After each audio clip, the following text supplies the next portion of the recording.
కొడుకు పేరు మీద 30 ఎకరాల భూమి ఉంది అన్నట్టు కూడా రీసెంట్‌గా వచ్చింది. మీరు ఆయనకి ప్రత్యర్థిగా పోటీ చేసిన విషయం. ఇలాంటి విషయాల్ని ప్రజల్లోకి ఎలా వెళ్ళబోతుంది అంటే బీజేపీ ఏం చెప్తారు మీరు? డెఫినెట్‌గా. అంటే వారు పెట్టినటువంటి వారి ఎన్నికల అఫిడవిట్‌లోనే ఆ డీటెయిల్స్ అన్నీ కూడా లేవు అనేటువంటిది ప్రధానమైనటువంటి అలిగేషన్. బట్ వారు వాళ్ళ బాబు కొన్నాడు అనేటువంటిది తనే బయటకొచ్చి, తనే సోషల్ మీడియాలో పెట్టుకొని, అప్పుడు ఒక పెద్ద న్యూస్ లాగా ఇవన్నీ కూడా జరిగినటువంటి మాట మనందరికి కూడా వాస్తవం. ఒక స్కూల్ కట్టించేసి భూములు కొనుగోలు చేసినారు అన్నటువంటి మాట వాస్తవము. సరే లీగల్‌గా అవి ఏం జరుగుతాయి, ఎట్లా జరుగుతాయి అనేటువంటిది మనము చూడాల్సినటువంటి అంశం. దాని మీద పూర్తిగా నేను స్టడీ చేయలేదు. ఓకే. మేడం ఇంకొకటి కూడా కేటీఆర్‌కి సంబంధించి చాలా వచ్చాయి. ఫోన్ ట్యాపింగ్‌కి సంబంధించి హీరోయిన్‌ల ఫోన్‌లు కూడా ట్యాప్ చేశాడు. దాంతో పాటు చాలా అలిగేషన్స్ వచ్చాయి. అంటే మిగతా వాళ్ళు ఎవరి మీద అనే అలిగేషన్స్ ఉన్నాయి. దీని గురించి భారతీయ జనతా పార్టీ ఏం చెప్తది? మీరు ఎవరైతే సిరిసిల్లలో ఆయన ప్రత్యర్థిగా పోటీ చేసిన మీరేం చెప్తారు దీని గురించి? అసలు ఫోన్ ట్యాపింగ్‌కి ఆఫీసే సిరిసిల్లలో ఉంది.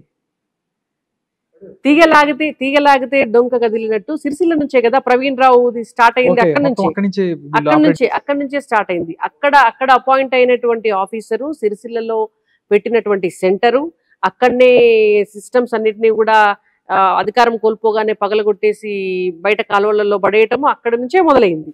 సో అక్కడనే అంటే అక్కడ ఉన్నటువంటి ఎంత నిఘా ఉంది, ఎంత ట్యాపింగ్ చేసినారు అంటే సిరిసిల్లను అనేటువంటిది వాళ్ళ కబంధ హస్తాల్లో ఎలా పెట్టుకున్నారు అనడానికి ఇది ఒక ఉదాహరణ. ఓకే. అంటే కాబట్టి ఓన్లీ సినిమా వాళ్ళే కదా మేడం.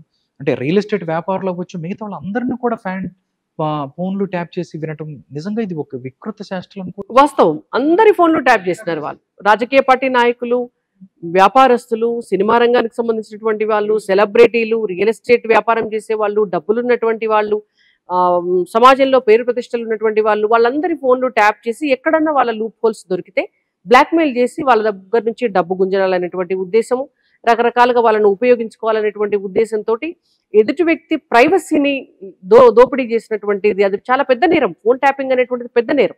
ఇవాళ మేమేం డిమాండ్ చేస్తున్నామంటే రేవంత్ రెడ్డి గారి సర్కార్ని, ఇవాళ మీరు ఫోన్ ట్యాపింగ్ లో చిన్న పావులను పట్టుకోకండి. ఇవాళ చిన్న పావులను వాళ్ళని ఎగవేసి వాళ్ళకి పర్మిషన్ ఇచ్చినటువంటి పెద్ద చేపలు ఉన్నాయి కదా. ఇవాళ సెక్రటరీ ఆ పై స్థాయిలో ఉన్నటువంటి అధికారులు, నాయకులు తప్ప మిగిలినటువంటి వాళ్ళకు పర్మిషన్ ఇచ్చేటటువంటి అవకాశం లేదు. వీళ్ళందరికీ ఫోన్ ట్యాపింగ్ చేయమని పర్మిషన్ ఇచ్చినటువంటిదే ఐదర్ ముఖ్యమంత్రి గారు, లేదంటే హోంశాఖ మంత్రి గారు, లేదంటే సెక్రటరీ. అంతే కదా, ఈ ముగ్గురే. లేదంటే వాళ్ళ షాడో సీఎం.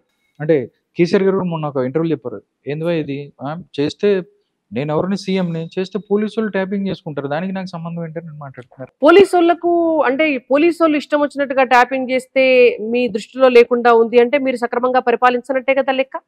ఈధర్ మీ పర్మిషన్ తోటైనా మీరు చెప్తేనైనా వాళ్ళు చేయాలి, లేదంటే మీకు పాలన పైన మీకు పట్టలేదని అర్థం. అంటే మీ పరిపాలనలో ఇంత అధ్వానంగా ఏ పోలీసు పడితే ఆ పోలీసు ఫోన్ ట్యాపింగ్ చేసేటటువంటి దయనీయమైనటువంటి స్థితిలో పట్టు లేకుండా మీరు పరిపాలించారా? ఓకే. ఇంకోటి మేడం, దేశం కోసం ధర్మం కోసం అని చెప్తున్న బీజేపీ మొన్న జరిగిన లోక్సభ ఎలక్షన్స్కి సంబంధించి 400 సీట్లు వస్తాయని చెప్పి ముందుకెళ్ళిన పరిస్థితి, 240 దగ్గర ఆగిపోయిన పరిస్థితి. ఏం చెప్తారు? మోడీ గ్రాఫ్ పెరుగుతుంది అని చెప్పి మీరు అంటారు, మోడీ గ్రాఫ్ తగ్గిపోయింది అని చెప్పి కాంగ్రెస్ పార్టీ అంటది. చంద్రబాబు నాయుడు లేకపోతే నితీష్ కుమార్ లేకపోతే గవర్నమెంట్ పడిపోయే పరిస్థితి అని చెప్పి వాళ్ళు కూడా కొన్ని అంటే అల్ప సంతోషులు అనుకోవచ్చు, లేకపోతే వాళ్ళు కూడా పడిపోబోతుంది అని చెప్పి వాళ్ళు మాట్లాడుతున్న పరిస్థితి. గ్రాఫ్ తగ్గుతుందా పెరుగుతుందా అంటే ఏం చెప్తారు? అది వాళ్ళ అమాయకత్వం. ఎక్కడైనా కూడా ప్రపంచంలో 2 సార్లు అధికారంలో ఉన్నటువంటి ఏ పార్టీ పైన కూడా ప్రజా వ్యతిరేకత అనేటువంటిది సహజం. యాంటీ ఇన్కంబెన్సీ అనేటువంటిది ఎక్కడైనా కూడా ఉంటుంది. కానీ ఇవాళ భారతీయ జనతా పార్టీ దాన్ని కూడా మించి 3వ సారి అధికారంలోకి వచ్చింది. అది అప్రిషియేట్ చేయాల్సినటువంటి అంశం.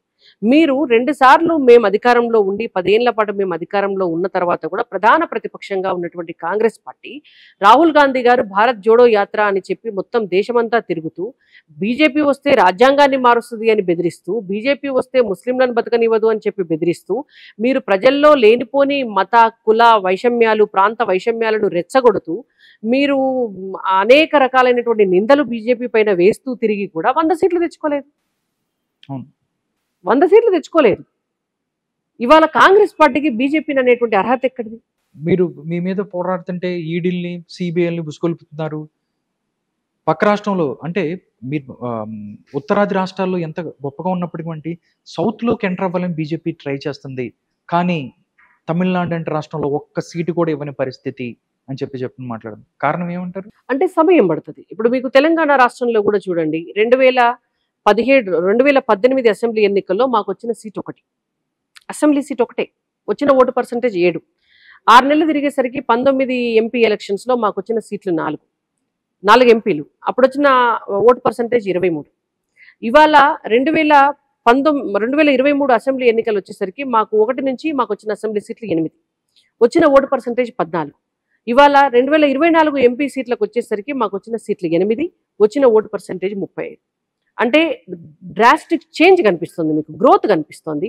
ఈ మధ్య కాలంలో మేము దుబాక బై ఎలక్షన్ గెలిచినాం, హుజరాబాద్ బై ఎలక్షన్ గెలిచినాం, జిహెచ్ఎంసీ 48 స్థానాలు గెలిచినాం, వరంగల్ కార్పొరేషన్ లో స్థానాలు గెలిచినాం, ఖమ్మం కార్పొరేషన్ లో స్థానాలు గెలిచినాం, మునుగోడులో నువ్వా నేనా అంటూ ఢీకొట్టే విధంగా ఫైట్ ఇచ్చినాం.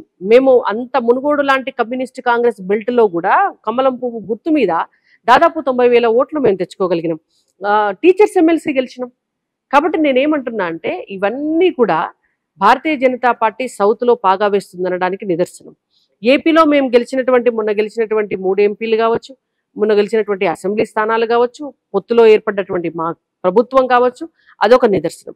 తమిళనాడులో కూడా ఇంకొక నెక్స్ట్ 1 సంవత్సరమో 2 సంవత్సరాలలో స్థానిక సంస్థల ఎన్నికల్లో, అక్కడ జరిగేటువంటి ఎమ్మెల్సీ ఎన్నికల్లో, అక్కడ ఏదైనా బై ఎలక్షన్ వస్తే దాని నుంచి ఒక్క విజయం అంటూ మొదలైతే, ఒక్క సీటు తమిళనాడులో వస్తే అక్కడ నుంచి అధికారంలో తెచ్చుకునే దిశగా అక్కడ కూడా వెళ్తాం. అయోధ్యలో రామాలయం పేరు మీద బీజేపీ ఒక గేమ్ పెట్టింది, గేమ్ ఆడింది.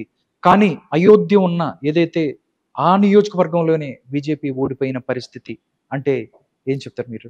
అయోధ్యలో ఓడిపోవడానికి అక్కడ ఉన్నటువంటి ప్రత్యేక పరిస్థితులు కారణం కావచ్చు. ఓకే. ఇప్పుడు ప్రతి చోట గెలవడానికి మనమేమి దేవుళ్ళం కాదు, లేదంటే ప్రతి చోట గెలవడానికి ఇదేమి నిరంకుశత్వం కూడా కాదు. ప్రజాస్వామ్య దేశం. ప్రజాస్వామ్య దేశంలో ప్రజలు రకరకాలుగా ఆలోచిస్తారు. కొన్నిసార్లు వాళ్ళు వేరే వాళ్ళకు ఓటేయాలనుకుంటారు, కొన్నిసార్లు మనకు ఓటేయాల్సి అనుకుంటారు. ప్రజా తీర్పును మనం ఎల్లవెల్లలా గౌరవించవలసిందే. అయితే అయోధ్య రామాలయ నిర్మాణం అనేటువంటిది రాజకీయ అంశం కాదు. అది కాంగ్రెస్ పార్టీకి కనుక చిత్తశుద్ధి ఉంటే మెజారిటీ హిందువులు, భారతదేశంలో ఉన్నటువంటి 85% హిందువుల మనోభావాల్ని గౌరవించేటటువంటి పార్టీ కాంగ్రెస్ పార్టీ అయితే వాళ్ళ అధికారంలో ఉన్ననాడే రామమందిర నిర్మాణం చేయాలి.